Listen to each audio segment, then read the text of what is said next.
talking about your eyes, some golf. It is Masters Week after all, and believe it or not, scoliosis. And we'll kind of explain as we go through the video how all those are tied together. So every patient that comes in to see me, I'm checking their eyes. Doesn't matter if they've got plantar fasciitis or if they've had head trauma. I hope everybody's checking somebody's eyes that's had head trauma. The reason I'm checking people's eyes for all of your typical stuff, pupil dilation, restriction, but we're looking at a lot of the motor components and a lot of the reflexes. So you may have seen some of my previous videos. We've got an eye warm-up for athletes out there. But your eyes tend to rule the roost on movement. So if I had to pick my favorite areas to treat or favorite things to treat to get the biggest bang for your buck, it would first of all be breathing, second of all be your eyes. So this makes sense if you explain it in the terms of scoliosis and how your eyes can affect it. So there's a big study done with, I believe, around 28 visually impaired children and 728 non-visually impaired children, looking at deficiencies in oculomotor movement and how that affected spinal curvature. So there is a big component. I'll put that research in the blog part of this. But there's a big component of how the eyes can manifest in movement or in what we would think is structure in the body. So let's say that I've got a little trouble immediately converging my right eye. So my eye can't cross as I go in. So we do our test where we follow the finger or the pin in, and my eye can't come in on the right. So neurologically, my brain is going to think that I'm going right or into right rotation all day long. Right? So you're going to see a preponderance for a lot of tightness on the side, your external rotators. We could go into a lot of the neurology on how eye movement affects strength and things like that, but we'll save that for another video. But let's say I get all of this kind of, just a minute neurologic pull this way.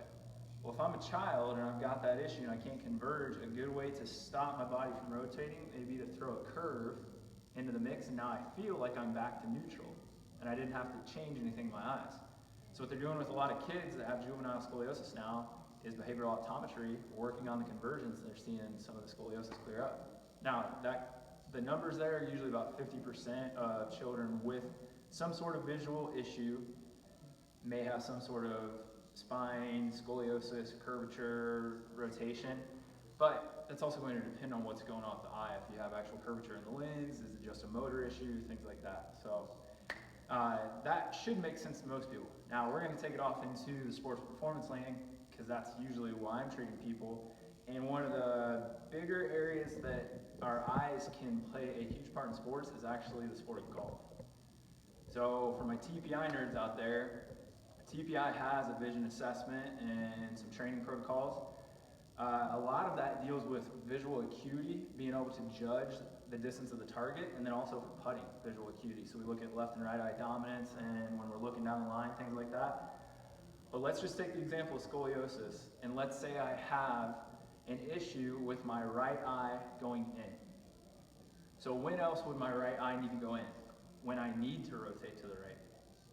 Right? So if I want to look at this golf ball that's on the floor here, and I want to be able to rotate my body to the right, maybe my head's going like this because I can't pull that right eye into convergence.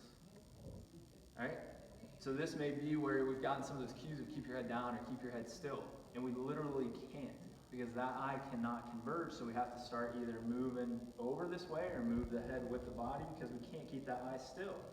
Same thing on this side. If I can't converge, I'm going to have to shift my head in space. Also going to change the consistency of my head to delivery. Because the perspective of the ball to my eye is changing all the time because now I'm having to move my head, and that's one of the reasons we want to keep our head still, which most golfers, even if they think they are, they're not keeping their head still. So when we go into the golf swing, we need a couple big components. I'm breaking this down to make it way easy. We need cervical rotation, we need thoracic rotation, we need hip rotation. There's a lot of other stuff going on. But let's say I have really good thoracic rotation going into my backswing. But let's say I don't have so hot left cervical rotation. You need both. Otherwise, you're going to move off the ball because your neck can't turn to the left, so that's cervical rotation.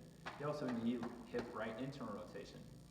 Now, let's say that all those are really good, and I still move off the ball. Could just be technique, could be my eyes. So let's give you a little drill to work on your eye, and I'm just using this backswing example.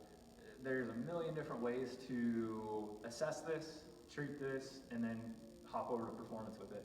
But let's say I have trouble in my backswing, and you've worked with somebody that's screened you TPI movement-wise, everything seems like it's going good, and you still pull off the ball, or your head seems to shift, or you just can't get deep into your backswing. So maybe we have a couple videos, and one of them is what we call eye push-ups. So let's say I can't converge on my right eye. So we may do a couple reps where I cover that left eye, I slowly track that thumb in line with my left hand, hold for a second, and right back out.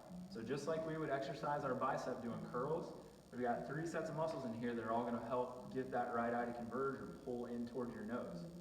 So after we've done that, maybe we need to warm up now and make it a little more sport specific. So let's say I set up with a 7-iron, and usually a 7-iron is anywhere from the middle of your stance to a little forward in your stance. Well, I'm going to play it like a driver. So now I'm going to move it off the outside of my foot, probably even further forward than most people play their driver. And what I'm going to do is I'm going to make sure that my right eye is able to stay on that ball, so I'm going to close my left eye. So if you can't wink, you may have to do a one-arm swing, you may have to go here. But if you can get that left eye to close, or you can get your pirate patch out of your back, I'm sure you carry one of those around. And now I'm going to make sure that my right eye stays on that ball as I go through my backswing. Now if I get stuck, and it's not as far as you want it, you can see, well, where would I have to go? Is my body going to have to sway? Would I have to lift my head? After I've done a couple with the left eye closed, let's just keep both eyes open. Try to keep my head down, right? So you're forcing that right eye to converge onto the target as I go through left cervical rotation, right? Because if I stood up and brought my body back to neutral, I turn my head over my left shoulder. Hope that makes sense to everybody. Now, once I've done a few drills there, move the ball back to center. Maybe think in your mind that your right eye is on your target on that ball. We're picking a specific target. I'm going to go through my slow backswing, making sure my right eye stays on there. Now, there's all different ways to make sure your right eye is on the ball. And we're not saying that's the correct way to hit the golf ball. We're working on your eye here, not your golf swing. But if you're getting stuck in your backswing, we're having problems maybe with consistency of club head to ball delivery, or we know that we went to the eye doctor and we've been given contacts or glasses for any of these convergence, divergence, or astigmatism issues. These are probably things we should be doing. So in the blog, I'm going to throw in a couple research articles about scoliosis and visual issues, throw in a couple drills that we can be working on. If you guys have any questions, you can always comment on the video, send me an email, message me on social media. Hope you guys learned something. See you next time.